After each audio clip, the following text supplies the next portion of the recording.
સુખદેવજી મહારાજજી કેવા છે? સુખદેવજી કેવા છે તો કહે, યમ પ્રવ્રજંતમનુપેતમ પેત કૃત્યમ દ્વૈપાયનો વિરહ કાતર આજુહાવ પુત્રેતિ તન્મયતયા તરવો બિનેદુ તમ સર્વભૂત હૃદયમ મુનિમાનતોસ્મિ. જેમની દ્રષ્ટિમાં સમાનતા છે. આપણી દ્રષ્ટિમાં શું છે?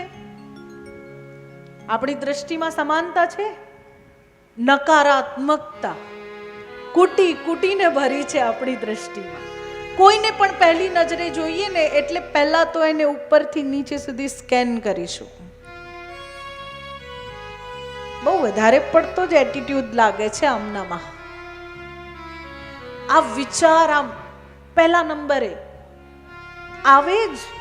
એવું નથી કે તમારામાં, મારામાં આવો વિચાર પહેલા હતો, પરંતુ કૃષ્ણ કૃપાથી ધીરે ધીરે ધીરે વિચારનો ત્યાગ કર્યો અને વિચારના ત્યાગ કર્યા પછી જીવન બહુ સરળ થઈ ગયું. કેમ આપણે એવી આશા રાખીએ કે સામેવાળો જ હસે, સામેવાળો જ મને બોલાવે, આપણે હસી લઈએ તો શું થાય? નાના થોડા થઈ જઈએ. નકારાત્મકતાને નાબૂદ કરો. પોતાની દ્રષ્ટિ સુખદેવજી મહારાજ જેવી કરો.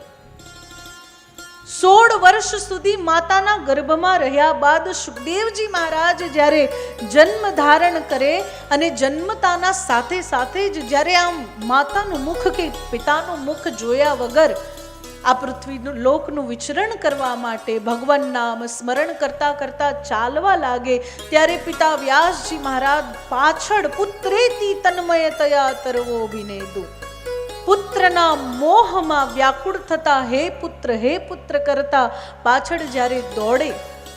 અને એ સમયની ઘટના કેવી છે કે સુખદેવજી મહારાજ પસાર થાય ત્યારે પાસેના સરોવરમાં સ્નાન કરતી કેટલીક સ્ત્રીઓ જે આરામથી સ્નાન કર્યા કરે છે ને જેવા વ્યાસજી આવ્યા કે બધી જ કોઈ પાણીમાં સંતાઈ ગઈ, કોઈ ઝાડીમાં સંતાઈ ગઈ, કોઈ વસ્ત્ર લપેટીને છુપાઈ ગઈ. એટલે વ્યાસજી મહારાજને પ્રશ્ન થાય કે મારા જેવા વૃદ્ધને જોઈને આ સ્ત્રીઓને લજ્જા આવી, જ્યારે મારા યુવાન પુત્રને જોઈને તો એમને કોઈ લજ્જા ન આવી. એટલે પ્રશ્ન કરે ને પ્રશ્નનો ઉત્તર સુખદેવજી મહારાજ તરફથી વૃક્ષો આપે. અને વૃક્ષો શું કહે છે કે દ્રષ્ટિ ભેદ. હજી પણ તમારી દ્રષ્ટિમાં ભેદ છે. આ સ્ત્રી, આ પુરુષ, આ ઉચ્ચ, આ નીચ, આ બુદ્ધિશાળી, આ મંદબુદ્ધિ, આ ભેદ.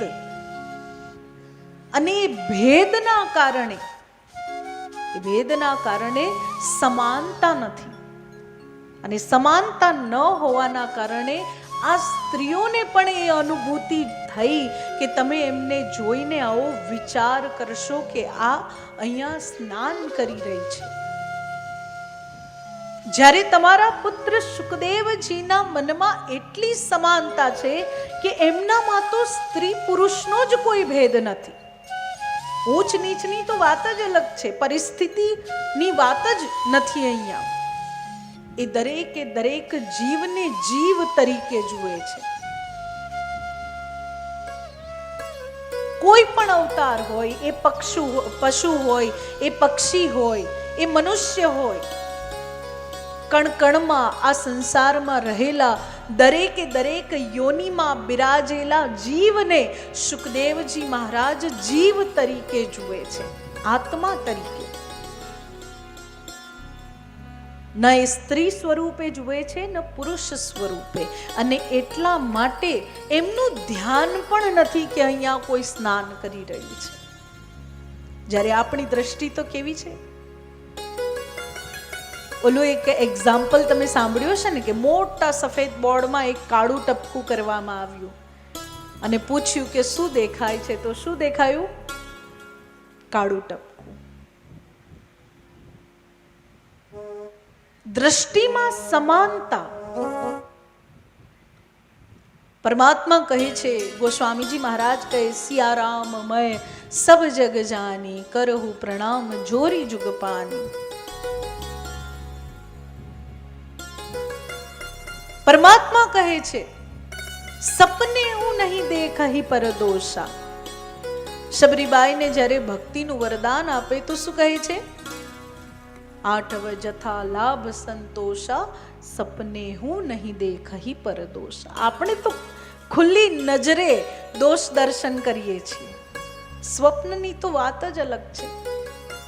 એ દ્રષ્ટિને સુધારો અને એ દ્રષ્ટિની અંદર, નેત્રની અંદર સમાનતા આવી જાય અને પછી નેત્રની અંદર શ્યામનો વાસ થઈ જાય, ત્યારે ધીરે ધીરે ધીરે ધીરે આપણને શ્યામની પ્રાપ્તિ સંભવ બની જાય.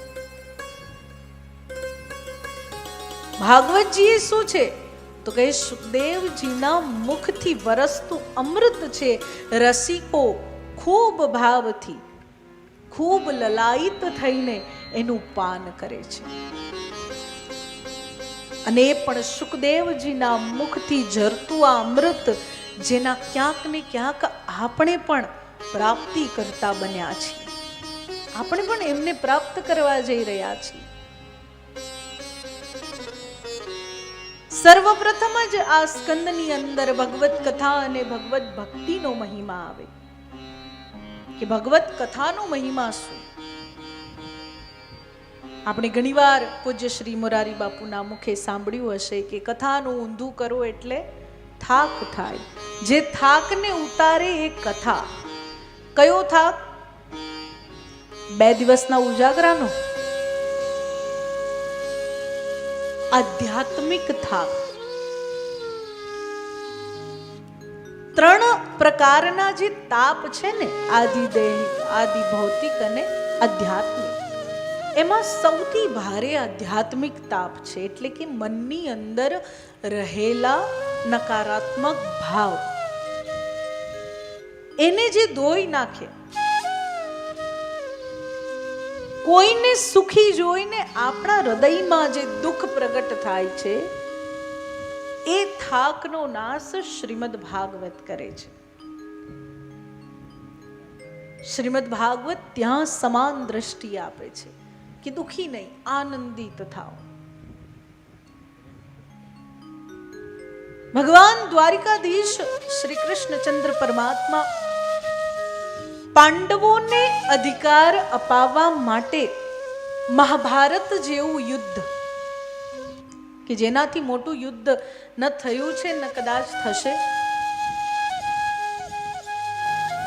પોતાના કોઈ અધિકાર, પોતાના કોઈ નામ, પોતાના ધનમાં વધારા માટે નહીં, પરંતુ જે પાંડવો મારા આધીન છે અને જેમનો અધિકાર છીનવી લેવામાં આવ્યો છે, એ પાંડવો માટે આ મહાભારતનું યુદ્ધ.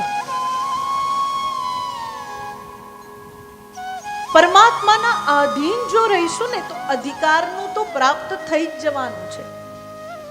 જે અધિકારમાં છે એ તો મળી જ જવાનું છે, જો પ્રભુના આધીન રહીશું તો.